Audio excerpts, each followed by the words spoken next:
All right, what is up guys? Zan Carver here. Hope you guys are having a great day. So today I'm going to run you guys through my grocery haul, the rule of fours, the 4 items in 4 categories you guys need to get to have a balanced diet where you can make a bunch of different recipes and basically be very healthy and also get jacked or put on muscle or do whatever you want to do with your fitness goals. But basically this is a very simple grocery haul with 4 items for each food group. So let's get into it, guys. So the protein number 1 that we're going to get is cartoned egg whites. Now, the reason we go with the carton is because if you're gonna do 8 ounces of egg whites, it's gonna go through 8 whole eggs, and basically you're 2/3 through a carton. You don't want to do that. So we grab the egg whites, but we don't get this because this is $5.50. If you're at ShopRite, you go with the bowl and basket because I trust this brand and it's $5. So we do this. I'm generally going to get like 4 of these every time I come here because within a whole week, I have anywhere between 8 to 16 ounces in an entire day, and on 2 different meals, so obviously not in 1 meal, but I go through these very quickly, so I make sure I get them in the liquid form rather than the egg form, and they're just very easy. And they're also generally pasteurized, so if you're somebody who has trouble getting a lot of protein in, you don't like protein shakes, maybe they hurt your stomach, you can actually drink these, and it's pretty close to water. As long as you're not a huge texture person, you're not gonna freak out over it, you could actually just drink these. So that being said, I'm gonna get 4 of these, and that's protein number 1. If you guys want a lean source of protein, but you don't want to eat chicken, and you don't want to have like egg whites or whey protein, you could always go with a fish, right? I wouldn't go with tilapia, however. Tilapia is a farmed fish. Generally in America, this is not a very healthy option because it's usually mass produced in a bathtub with a bunch of other fish with very poor quality, and they're not taken care of very well. So I avoid the tilapia, as should you. You should go with flounder. Or many of you do not know, I used to live in Hawaii, so I go back to my roots, mahi-mahi. So this is a great source of protein, very low in fat, very low calorie. So if you're trying to get in high protein, complete proteins, go with a white fish. Or if you're trying to get your omega-3s in, it's very healthy to have salmon. So I would generally get the frozen salmon just because it's easier, and I generally will eat a lot of salmon if it's in my diet. You can get it from a butcher or get it from the fish market. It's just generally a lot more expensive. So I go with the frozen version. But yeah, you want to keep salmon in your diet, even though it's a little higher in fat. Those are very healthy fats and healthy omega-3s, which a lot of you are probably deficient in your diet. So if you want a balanced diet, you want to make sure your body's working optimally, you're going to want to have that salmon in. So that's a good meat that you can replace your red meat. That's a good meat that you can have your white meat. The third protein, and probably the protein I eat the most, is chicken breast, right? But you're gonna wanna get it in the big packs because you're gonna get more bang for your buck. If you look at this right here, we get $2.99 a pound, which is still high, but that's definitely better when you compare it to the thin sliced, which is $3.59 a pound. So you definitely get less for your money. In the thin slice is overpriced. You go with the big breasts. However, the big breasts can't have a lot of fat on it, right? So you're gonna go for one that you don't see a lot of white in between because you're gonna end up cutting that off because you don't want to eat that. You're just ingesting excess fat that you obviously did not intend on having. So I always have chicken in my diet. I actually have a couple portions of 7 ounces per day, so I go through this very quickly. So I'll probably get like 3 or 4 packs of this, which will cost me about 40 bucks, but that'll last me a week and a half, 2 weeks. So you want to have your chicken, you want to get it in bulk, you want to get it with less fat, you want to make sure you're getting the most quality bang for your buck. So protein number 4, hold on my elf ears. So I got a few options here, right? So the flank steak, my number 1 favorite. A little bit of fat in here, but definitely a healthy fat. So the red meat, if you're gonna go with the red meat, I would go with the lean meat, and the flank steak is just about as healthy as you'll get for also having a very tasty meat. If you also want to go with a little bit leaner meat, you can go with the top sirloin. Now I'll use top sirloin during prep because it is literally the leanest red meat you will get that I've ever found. Or if you're in the off season, or maybe you have trouble putting on muscle, putting on weight in general, you can go with ground beef because generally it's a little less accurate. And 90% lean beef is probably about as low as I'll get on the fat content in terms of the actual percentage. Like generally I'll try to go to 93, 94, 95 if I can, but 90% is the lowest I'll get for having a quality meat. So good way to get your red meat in, has a lot of iron, so it's a very essential protein to have. That's your number 4 protein to have.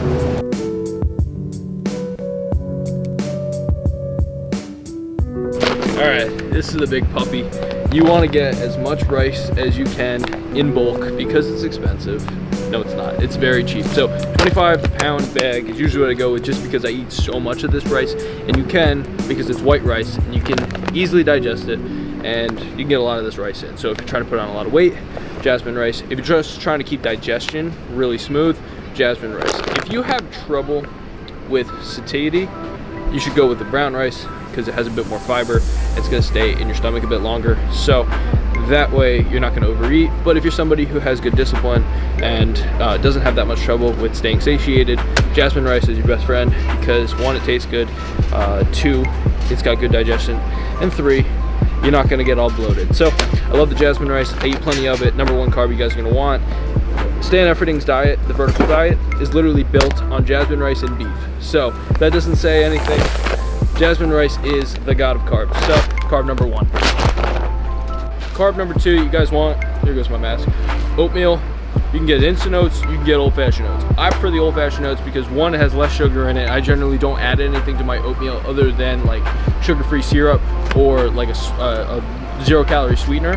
This already has stuff in it, so I avoid it because it's not the bare bone ingredient that I want. So you guys can go with oats. If you guys are a texture person and you don't necessarily like the flakiness of the oats, maybe it's a little too clumpy for you, you can actually put it in a blender pre-cooked when it's still dry, make it a little bit more grainy, and then you can cook it and it'll be a lot more smooth. So if you're a texture person, that's the way you can have this. This is very clean carbs. It's got a bit of fiber in it, so it's going to be a little bit slower digesting than the jasmine rice, but I like to have it in the morning because it's a really clean source of energy. Cream of rice. This is my favorite carb. This is the baby. If you don't like cream of rice, I don't like it. Generally, people will make cream of rice incorrectly. Go find a video either on my YouTube or on my Instagram or somebody else's YouTube or Instagram. Figure out how to make this, because as soon as you put this in your diet, you're going to be infinitely bigger. So this is a very digestible carb. It literally has 0 fiber, 35 grams of carbs per serving, and this is about as fast as you're going to get a digestible carb. That means no bloating. This means this is going to go right down the chute and go straight to the muscles, and yeah, you're going to get huge pumps. So you're going to want to use the cream of rice, throw some pink salt in there, throw some whey isolate. This is gas.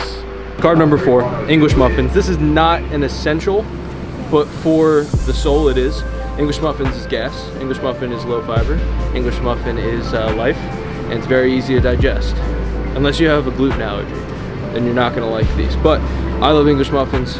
I eat them weekly. When I'm feeling good about myself, I'll eat them. When I'm not feeling good about myself, I won't eat them, and I'll replace them with rice. But when you guys need a little bit of soul food, English muffin with a little bit of spray butter, this is life. So if you guys want a digestible carb that's bread, here you go. I'm gonna take all of these home. See you later. So we're back over with the eggs for your number 1 fat. Now this is also a protein, right? You get 6 grams of protein and 5 grams of fat per every egg, which is like 70 calories. You can either go with these cage-free brown eggs, which is the healthier version, but usually the more expensive version.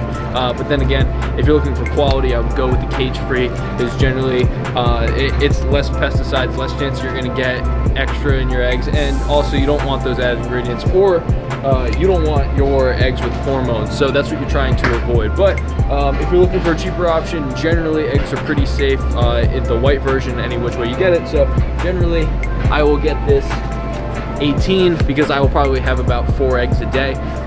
Very good source of cholesterol. Don't be afraid of cholesterol. You're going to get a lot of different vitamins in here. The yolk is extremely healthy. Obviously it's got fat in it, so it's higher in calories. So maybe having 5 eggs in a sitting is not necessarily what you want to do if you're trying to lose weight. But for a healthy, balanced diet, you're going to want a couple eggs as long as you can tolerate them. So number 1 fat that I make sure I keep in, whole eggs. Guys, the Mac Daddy of all fats that you're gonna need in your diet. Number 2 fat I'm gonna show you, probably the number 1 on my list, is the avocado. Now, when you go to get avocados, you're gonna want to test it and see how much pressure you can put on it, making a dent. If you gotta put a lot of pressure to make a dent, it's not very ripe. Generally, I have these pretty fast, like literally 2 a day. So this one is like a today avocado. This one is like a 3 days away avocado, and I will get them in varying ripeningness, if that's a word, so that way I have them throughout a few days, and I'll buy them preemptively, so that way I don't have to keep coming back for it, right? So I'm probably gonna get about 7 or 8, maybe even 9 of these, and I'll get them, you know, so that they're less ripe when I buy them, so that way I have a couple I can use over the next couple of days, and I have a few that I can use in like a week or so, and that way I don't have to keep coming back. But avocado, very, very good source of healthy fats. You're gonna wanna have these in your diet. This is gonna help you have really good fluid joints. Avocado is like the superfood. And some people even say that it has like fat burning components to it. I don't really believe that stuff, but I think it's a really healthy food to have in your diet. Make sure you have your avocado because you want that hormone support. I'm gonna get these. I'm probably gonna eat one on the way out. Your number 3 fat that you're gonna get is nuts. I usually like to go with almond or cashew, but I generally will not buy them over here because look at this, $14.99 for 24 ounces of nuts. No, we're not doing that. I'm gonna go over and get the canned version. There's no difference. You don't need this very healthy organic. People obsess over the organic stuff. Generally, it's made in the same exact place. They just label the packaging different and call it organic. They just use the word organic to get you to buy it. So don't get robbed at the grocery store with this organic section. Let's go get our almonds. I get the canned ones. These are just the same, a lot cheaper. I think this is like $4. This is like $3. So you're gonna wanna go with the canned version because they are the same. They came from the same place. So the organic word, just flush it, doesn't even matter. The peanuts, everybody snacks on peanuts. Peanuts can be good. It could be equivalent to these. However, you may see a little bit more bloating and inflammation because sometimes digestively, peanut butter, not necessarily that easy to digest. So the number 4 last fat that you're going to need is a type of oil. Now this is just for cooking or it can be for on top, right? So a healthy oil to have is your extra virgin, your EVOO, or you can do something like a mac nut oil or a coconut oil. I stick with the EVOO because it's what I know, but you want to stay away from these corn oils, the canola oil, peanut oil. These are generally not healthy, generally manufactured in a lab, and generally not safe. So I do not cook with these, I do not eat these, but I will use EVOO. I will put it on top of rice, a chicken and rice meal, like 10 grams for healthy fats. It's very good for keeping your hormone production stable, and it's very good for digestion. Slows down digestion, make sure that you are digesting things smoothly rather than things just coming in and going straight out. Slowing down digestion a little bit with the extra virgin olive oil is very healthy, and it's also a good way to cook. Usually what I'll do to keep things light when I cook, if I'm not using a PAM spray, which generally I will steer people away from for a health standpoint, but also for keeping low calorie, I can use it. But if you want to use extra virgin olive oil to stay on the healthier side, I would dab a paper towel, or I would put a little bit into a pan and I would rub around with a paper towel. That way you have a nice glaze, and that way you avoid a lot of extra calories, but you're keeping it very healthy and safe and cooking properly. We're on to veggies. Veggie number 1 you guys need is spinach. I go with this because it's a great source of potassium, which is good for recovery, but you don't need it, right? Spinach is good. You don't really like it. I don't necessarily love the taste of spinach dry because it kind of tastes like dirt, but if you wilt it down a little bit, it tastes okay. Now, if you really hate the taste of spinach, you don't need spinach. You get potassium from plenty of other sources, like a banana. Obviously, a higher calorie item is the banana, but you can get it from here as well. And if you don't want this, you can go with a mixed green salad, which is probably the veggie number 2 because it generally has a lot of different vegetables in there, and that's going to give you a big assortment of micronutrients. So veggie number 2 is a mixed salad that you can replace your spinach with. Spinach actually has protein in it, very little. You have to eat a lot of it. That's like the whole misnomer about like Popeye. But yeah, if you eat a bunch of this, you probably have some digestive issues. So don't go for your protein intake with your spinach. But you can also replace it with some mixed greens, and you'll be good to go. Make some big salads, and you'll stay pretty satiated. This is the Mac Daddy of veggie. Veggie number 3, veggie number 1 that you guys need. If you guys do not have asparagus in your diet and you tolerate it, like you actually like it, you like eating it, because that's gonna make a sustainable diet, you guys need to have some asparagus. The reason why, it's got a million micronutrients in it. It's like a superfood. It takes like 3 or 4 years to grow and harvest. And the thing you need to pay attention to, come here. When you're buying your asparagus, it better be in water. Now, if it's not in water, it's not fresh. There's asparagus over there, it's in a little bag, styrofoam.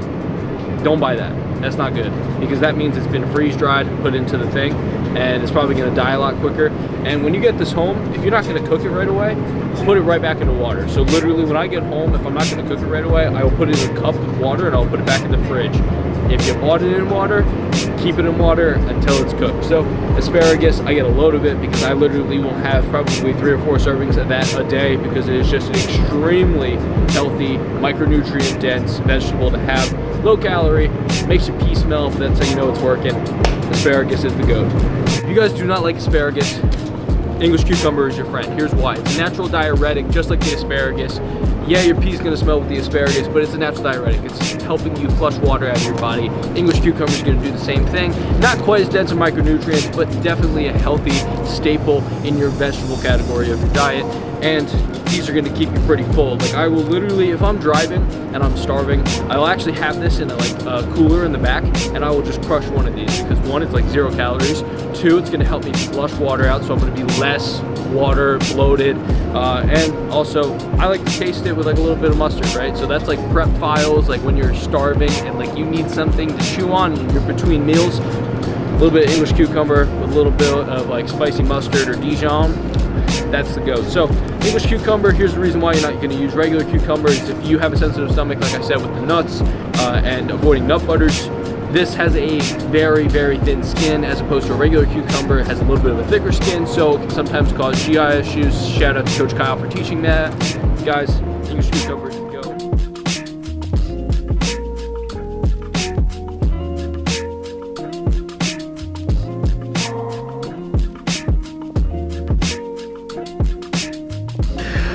Alright guys, so we are back from the grocery store, and I'll just show you guys. I'm about to have some beef and rice, and something I want to make very clear is the reason why it's the rule of 4s, and the reason why we include fats and carbs in this total matrix of diet is because if you guys are trying to get lean, it's not going to be the bikini protein and veggie diet that you think you need to be on. You're going to have to include some fats to support your hormones and to make sure that your body's working the way it should. And if you're a male, this is going to make sure that your testosterone is as high as it's possibly going to be naturally. You're also going to want carbs so you can fuel your workouts, so you can actually train hard to burn fat and to maintain or build muscle. So guys, this is extremely important things you need to keep in your diet. So that's why I give you guys the rule of 4s, the 4 essential things, main categories to have in your diet, and 4 items that you can easily swap out with other items, but these are the core parts of my diet. So I hope you guys enjoyed. I hope you guys like this little grocery haul. If you guys want to see more of these types of videos, please comment down below. Thank you guys for sticking through to the end of the video. I appreciate it. Subscribe if you haven't already, and I will catch you guys in the next one. Peace.